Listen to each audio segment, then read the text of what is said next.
Man, I really need to think about what I need to play next. I mean, the last one game was kind of cool and kind of vibe. Maybe I could try and find something that maybe matches that energy. I mean, what's the worst that's gonna happen?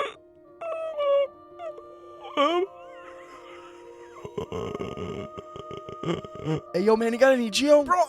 Hello, everyone. Once again, I am experimenting with the review style format of this year, and I'm dedicating some time to playing some games that have been requested by friends that have also been sitting in my Steam library for God knows how long. And of course, I'm immediately breaking that, because it wasn't in my library, by playing Hollow Knight by Team Cherry. This will start the trend at about every month, making me pick a new game that I haven't played before, regardless of what genre it is. I don't have any personal history with Hollow Knight past a month ago, but I can say that at least some of the experience from picking up this game was that the person who drew Montag, Nioku, loves this game to death, and it was fun to see them tease out little bits of songs and characters when deciding what video I wanted to make next. The only thing that I will preface is that this was not a complete review. A game that is this large and expansive as this can only have me talk about it so much. So considering that I haven't mastered the game yet in any capacity, I will only be showing footage from about a week of consistent playing, though it goes up to about the halfway point as far as I'm aware. So grab yourself some Geos and pay yourself to the bank because, well, you got nothing else to do. Let's dive into what playing Hollow Knight in 2026 is like. The story, from what I've grasped, is simple. Underneath the above ground holds the kingdom of Hollownest, once a thriving civilization now turned to ruin and made its inhabitants insane from some sort of means. However, many people are still drawn there for multiple reasons. To map the area, to preserve its history, or, for most, finding the riches and valuables scattered amongst the city ruins. Rumor has it that at the very center of the kingdom, people will travel there to get some sort of power that will let them rule over the kingdom again. And as a little knight ghost traverses down into the depths, they will uncover the many secrets of Hollownest, for better or for worse. And that's the basic synopsis. But nothing compares to the lore that's been building up in such an interesting world for my playthrough alone. The older gods, the characters you meet along the way, the vagueness of some of the methods the king was trying to use to maybe get some kind of power. One comparison that I have to keep making in many of these areas is the Souls-like games that I would traverse. Here, this is more akin to Dark Souls 3, but there are many key elements that are maybe mixed in with Bloodborne. Some of them include unforeseen gods rolling over the world, the dark times coming into a decrepit kingdom, madness and mutation with different kinds of enemies and bosses, and a whole heap of more. Honestly, it's really interesting to see these two intersect because this made me think of more other Metroidvanias that could have a similar gameplay loop and structure that could set up this world.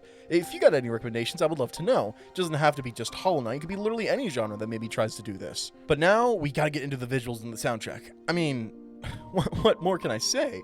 Every single instance of the location that I went through was packed and layered with an insane amount of detail. The lush but dangerous green path, the City of Tears with its constant downfall of rain, the first area of the Forgotten Crossroads and the noxious fumes of the fungal wastes. Each area is excellent and made me want to explore them more and more as I went on. My favorite location just being the City of Tears from its gothic visuals alone. Speaking of fantastic, the soundtrack. Oh my god. Christopher Larkin, you have made a memorable banger for this game.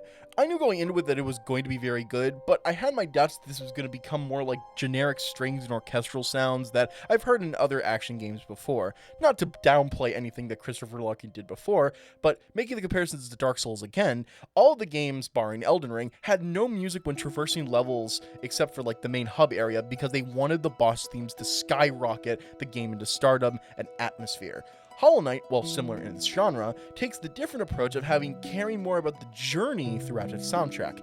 And looking at the videos, dude, holy fuck, this man literally wrote all of this in his room and only had a couple years of game experience by the time that Hollow Knight released. But to keep fair and to keep bias aside, I'm still going to temper my opinion to say that this isn't my top 10 favorite video game soundtracks of all time, but maybe by the end of the journey it will be that.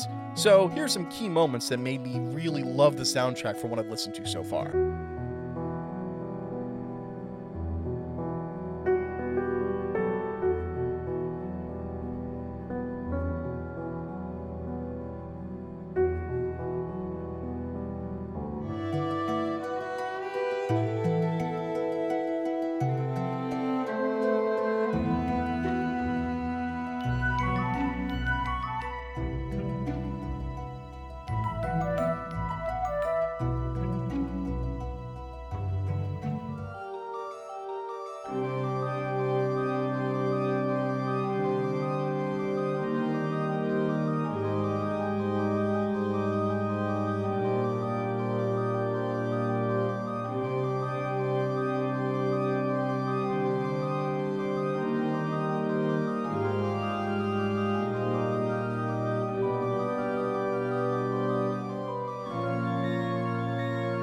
And here we move into the gameplay.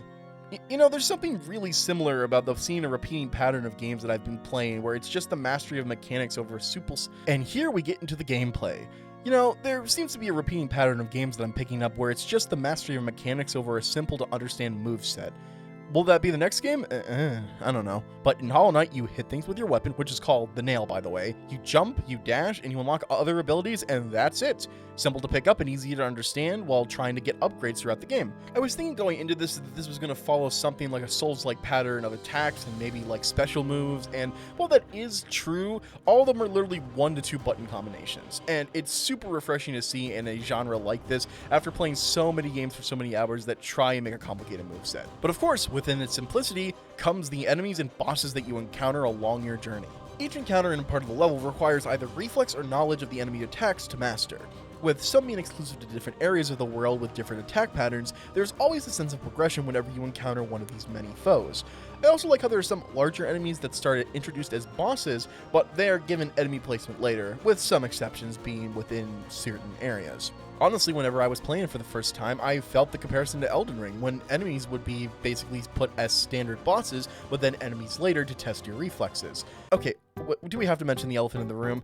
And to bring it up now, why is almost every section of this video just related to Dark Souls or the Souls-like genre in general? I mean, the similarities are across the charts.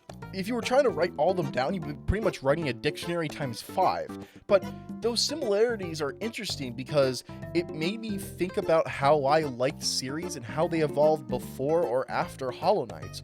It really is interesting because it's thinking about something like, oh, Dark Souls 3 compared to Elden Ring. Dark Souls 3 has a lot of DNA shared with Hollow Knight, but Elden Ring almost was inspired by Hollow Knight in some way or form. Now, is that because of the genre of the game? Who knows? But it was just plain cool to see this kind of comparison, because usually you bunch things up into general categorizations, but to hyper-focus on something that you enjoy compared to something else is always just a cool thing in my opinion. And that's especially apparent in the real boss fights. My favorite so far has been Hornet for their moveset and being the only one-on-one duel in a frankly breathtaking area of the game.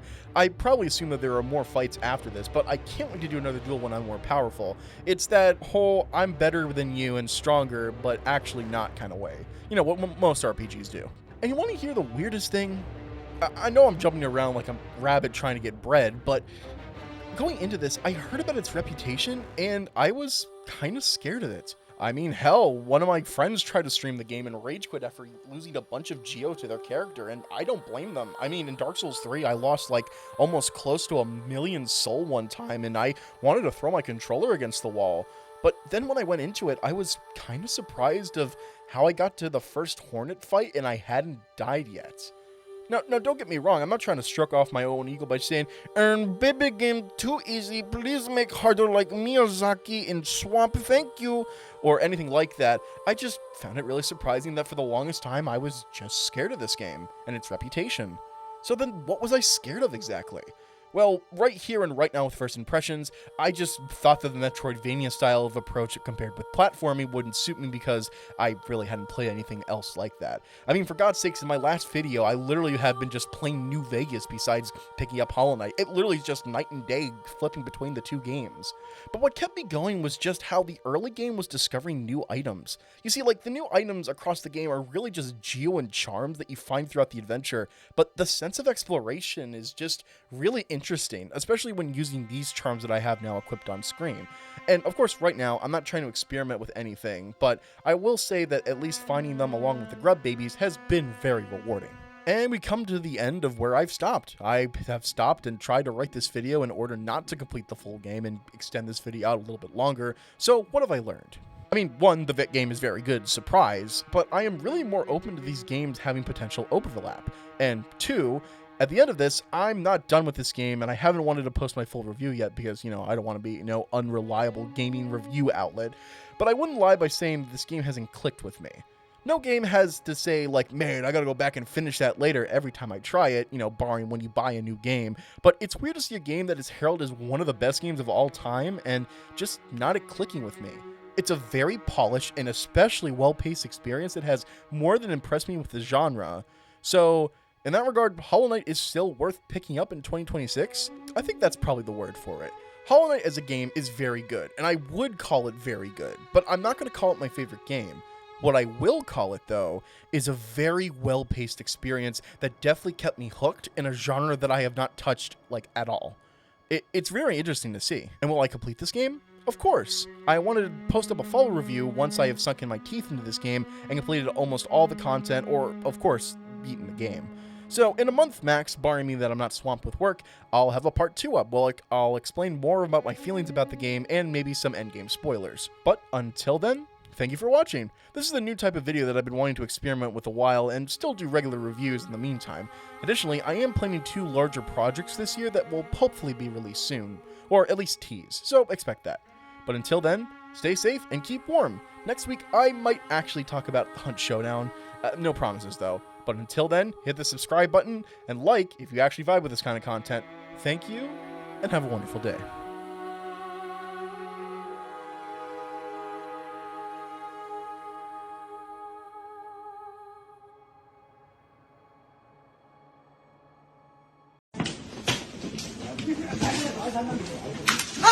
No.